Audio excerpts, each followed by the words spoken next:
함께 하나님의 말씀 보겠습니다. 창세기 9장 18절에서 29절입니다.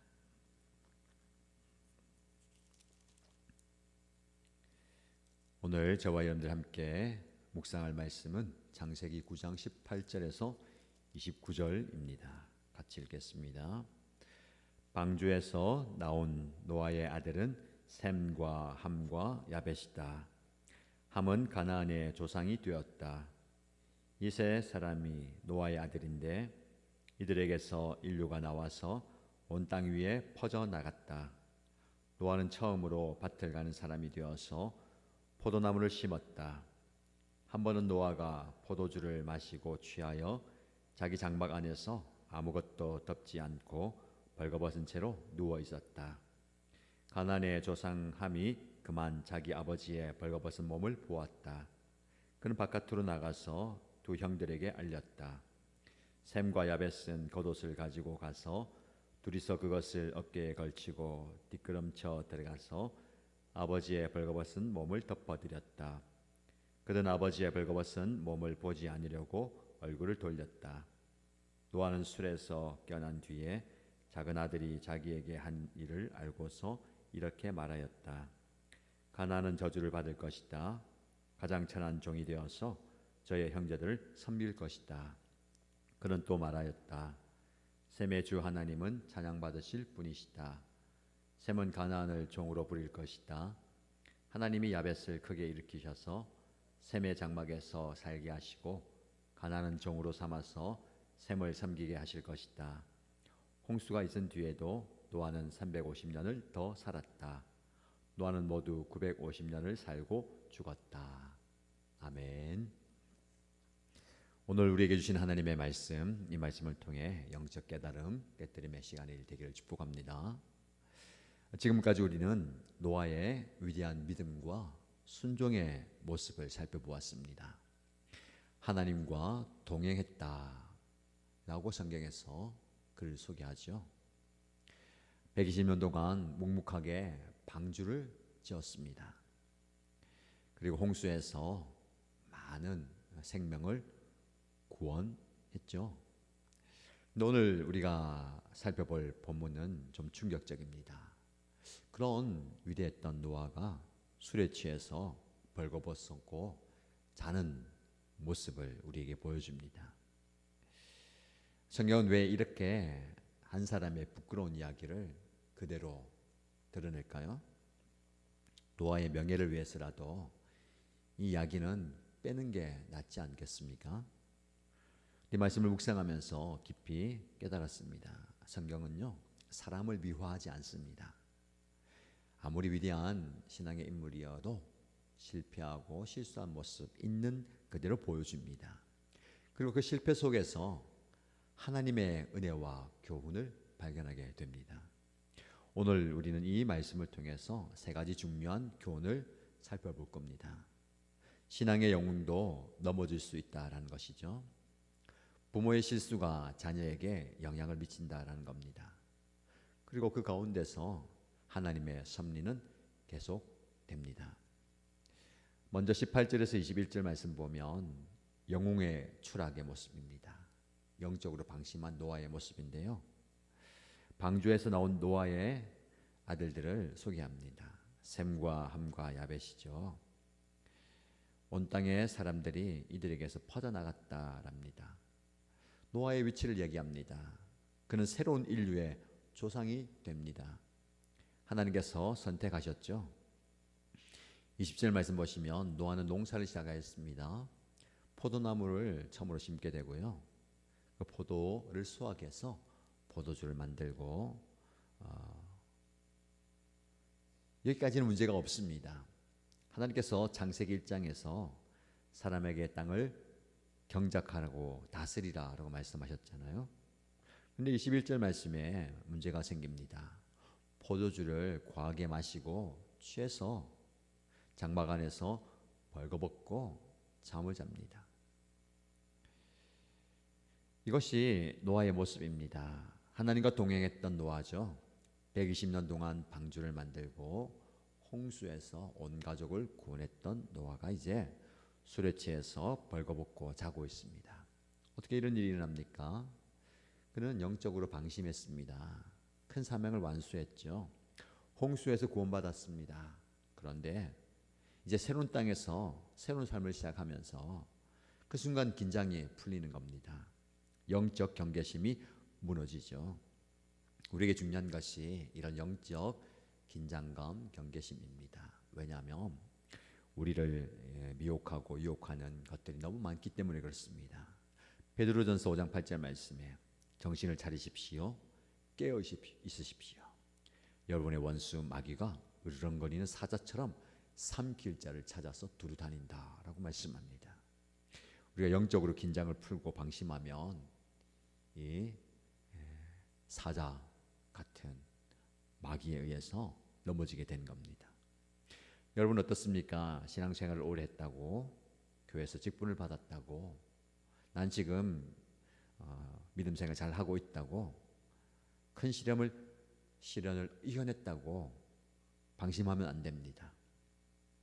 항상 우리가 넘어지지 않도록 긴장하고 깨어 있어야 되겠습니다. 여러분에게 스스로 이런 질문을 해보십시오. 나는 신앙생활 가운데 방심하고 있지 않는가?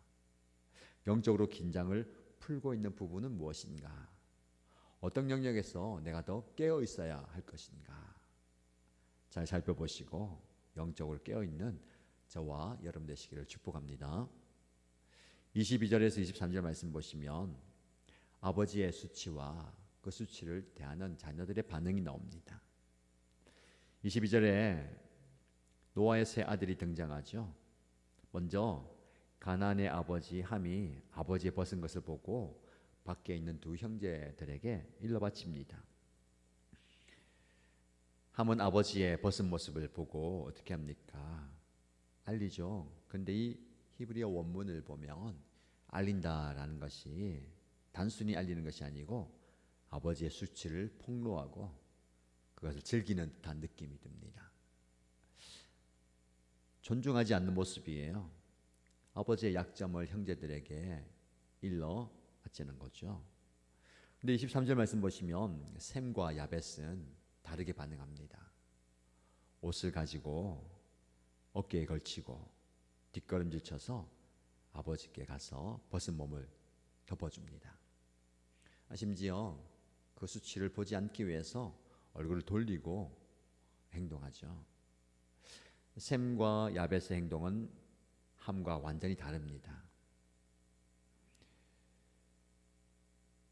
이것이 진정한 존중의 모습입니다. 이 이야기가 우리에게 무엇을 교훈합니까? 부모님이어도 완벽하지 않다는 거죠. 신앙의 선배들도 실수할 수 있습니다. 목회자도 직분자도 모두 연약한 인간입니다. 중요한 것은 그들의 약점을 우리가 어떻게 대하느냐입니다. 그들의 부족함과 허물을 어떻게 대하느냐. 우리도 함처럼 할 수 있습니다. 다른 사람들의 약점을 보고 그것을 폭로하고 비난하고 판단할 수 있습니다. 요즘 말로 SNS에 올리고 공유할 수도 있겠죠. 그러나 그것은 하나님이 원하시는 태도가 아닙니다. 우리는 셈과 야벳처럼 해야 되겠습니다. 다른 사람의 약점을 덮어줄 수 있는 사랑의 옷이 있어야 되겠죠. 잠언 17장 9절 말씀에 허물을 덮어주는 사람은 사랑을 구하는 사람이요 그것을 거듭 말하는 사람은 지난 벗을 이간하는 사람이다 라고 말씀합니다. 덮어주는 것이 사랑이다 라고 얘기하고 있죠. 사랑을 구하는 사람은 덮어주는 것. 무엇을 덮어준다 할 때요 쉽지 않습니다. 무턱대고 뭐 없는 것처럼 대한다가 아니라 알지만 손해보지만 품어주는 거예요. 이게 아버지의 마음이고 어머니의 마음, 부모님의 마음 아니겠습니까? 왜 덮어주냐면요 이렇게 생각하시면 될 것 같아요. 내가 좀 부족해서 내가 좀 참지가 아니라 큰 사람이 작은 사람을 덮어주는 거예요. 그릇이 있잖아요. 여러분 그릇을 포갤 때에 작은 것을 밑에 놓고 조금 더 큰 것, 조금 더 큰 것 이렇게 덮어지잖아요. 근데 그걸 거꾸로 하면 어떻습니까? 큰 그릇을 아무리 작은 그릇이 덮으려고 해도 덮을 수가 없어요. 내가 왜 덮지 못하냐? 왜 품지 못하냐? 그것은요, 내 그릇이 작아서예요. 우리 그릇을 좀 키울 필요가 있습니다. 아우, 저 사람까지도 덮어주고 품어줘야 되느냐라고 할 수 있습니다. 그것은요, 내가 큰 그릇이 되는 겁니다. 그래서 우리는 구해야 되겠습니다. 하나님, 제가 조금 더 큰 그릇 되기 원합니다. 그래서 저분을 품을 수 있고요, 저 그릇을 품을 수 있고, 이 상황도 좀 품을 수 있으면 좋겠습니다. 여러분, 큰 그릇 되기를 축복합니다. 그릇이라고 표현했는데요, 더 큰 건 뭡니까? 그릇보다 양푼이? 뭐 다라? 더 큰 거, 엄청나게 많은 거 품는 거예요. 그렇죠? 우리의 마음이, 우리의 품이, 우리의 폭이 좀 커져가지고 많은 사람을 좀 품을으면 좋겠습니다. 이게 품는 모습이에요. 내가 약하니까, 내가 좀 밀리니까 덮어주자가 아니라, 내가 큰 그릇으로 품어주는 겁니다. 우리 교회 공동체 안에 이 큰 그릇이 많으면 좋겠습니다. 이 질문을 드립니다. 한번 적용해 보십시오. 나는 다른 사람의 약점과 실수를 볼 때 어떻게 반응합니까? 폭로하고 비난하는 함처럼 행동하고 있습니까? 아니면 덮어주고 존중하는 샘과 야벳처럼 행동하고 있습니까? 24절에서 29절 말씀 보시면 노아의 예언과 하나님의 섭리가 나옵니다. 노아가 술이 깨어서 작은 아들이 자기에게 한 일을 알게 되죠. 그때에 가나안은 저주를 받게 된다. 그는 자기 형제들의 종들 가운데서 가장 낮은 종이 될 것이다 라고 이야기합니다. 예언의 말씀이에요. 가나안을 저주합니다. 함의 아들이죠. 사실은 함이 아니라 왜 가나안을 저주할까요? 여러 가지 해석이 있지만 아마도 함의 그 태도가, 아버지의 그 태도가 아들 가나안에게 계속 이어지는 것 같아 보입니다. 부모의 태도가 자녀에게도 전해지는 겁니다. 이어서 노아는 셈과 야벳을 축복합니다. 놀라운 것을 보게 되죠. 노아의 실수에도 불구하고 하나님의 구원 계획은 계속됩니다. 셈의 후손을 통해서 메시아가 오실 것이고요, 야벳의 후손은 창대하게 될 겁니다. 함의 후손은 어려움을 겪겠지만 그것도 하나님의 섭리 안에 있습니다. 28절 29절 말씀 보면 노아는 홍수가 난 뒤에 350년을 더 살고 그가 950세에 죽었다라고 얘기합니다. 노아의 생애가 끝이 납니다. 그는 실수도 있었고 연약함도 있었지만 하나님은 그를 통해서 일하셨습니다. 이것이 우리에게 주는 위로가 있습니다. 우리가 완벽하지 않아도, 실수하고 넘어져도 하나님의 계획은 멈추지 않습니다. 하나님은 저와 여러분의 약함에도 불구하고 일하십니다. 로마서 8장 28절 말씀에 하나님을 사랑하는 자 곧 그 뜻대로 부르심을 받은 사람들에게는 모든 것이 합력하여 선을 이룬다라고 말씀합니다. 그의 실수 정당화할 수는 없겠죠. 그러나 하나님은 그 실수마저도 사용하셔서 우리에게 영적 교훈을 주시고 당신의 섭리를 이루어 가십니다. 이게 놀라운 하나님의 은혜입니다. 우리도 마찬가지입니다. 여러분의 실수와 연약함마저도 하나님은 사용하십니다. 그래서 이런 질문을 한번 마음에 새겨 보십시오. 나는 나의 실수와 연약함 때문에 낙심하고 있지는 않습니까? 하나님이 나의 불완전함에도 불구하고 나를 사용하실 수 있다라는 믿음을 가지고 있습니까? 사랑하는 여러분, 오늘 우리는 이 본문을 통해서 세 가지 중요한 교훈을 배웁니다. 첫 번째로, 신앙의 영웅도 넘어질 수 있습니다. 그래서 우리는 방심하면 안 됩니다. 항상 깨어있고 기도하고 영적 긴장감을 유지해야 됩니다. 두 번째로, 다른 사람의 약점을 대하는 태도가 중요합니다. 함처럼 폭로하고 비난할 것이 아니라 셈과 야벳처럼 덮어주고 존중해야 됩니다. 특히 부모님이나 신앙의 선배들, 지도자들의 약점을 볼 때에 사랑으로 품어줄 수 있는 그리고 기도할 수 있는 모습이 필요합니다. 세 번째로 우리의 실수에도 불구하고 하나님의 섭리는 계속됩니다. 완벽한 사람은 없습니다. 그러나 하나님은 불완전한 저와 여러분, 우리를 사용하셔서 당신의 뜻을 이루어 가십니다. 이번 한 주간 그리고 여러분의 삶을 이 말씀에 비추어서 살아가십시오. 혹시 영적으로 방심하고 있는 부분이 있다면 다시 깨어나십시오. 다른 사람의 약점을 보거든 비난하지 말고 사랑으로 덮어주십시오. 그리고 우리의 연약함에도 불구하고 우리를 사용하시는 하나님께 감사드리며 우리의 삶을 그분께 내어 드리십시다. 하나님 손에 붙들려서 하나님의 은혜를 경험하는 저와 여러분 되시기를 주님의 이름으로 축복합니다. 함께 기도하겠습니다. 첫 번째 기도 제목은 하나님, 제가 영적으로 방심하지 않고 깨어 있겠습니다. 끝까지 신실하게 주님 붙들고 승리하겠습니다 라고 기도하십시다.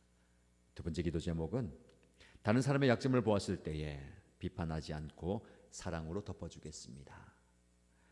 나의 연약함도 하나님의 은혜로 극복되고 하나님 손에 쓰임받기 원합니다 라고 기도하십시다. 공동체를 위해서 기도할 때에 우리 신교회 공동체가 서로의 약점을 덮어주고 존중하는 사랑의 공동체가 되기 원합니다. 우리의 불완전함에도 불구하고 하나님께서 우리 공동체를 통하여 놀라운 일을 이루실 줄 믿습니다. 부산과 경남과 울산, 이 대한민국과 열방에 구원의 빛을 비추며 하나님의 능력을 발휘하는 은혜로운 공동체가 되게 하여 주옵소서 라고 기도하시기 바랍니다. 이 기도 제목을 기도하시고요, 개인의 기도 제목 올려드리면서 함께 간절히 기도하겠습니다. 하나님 아버지,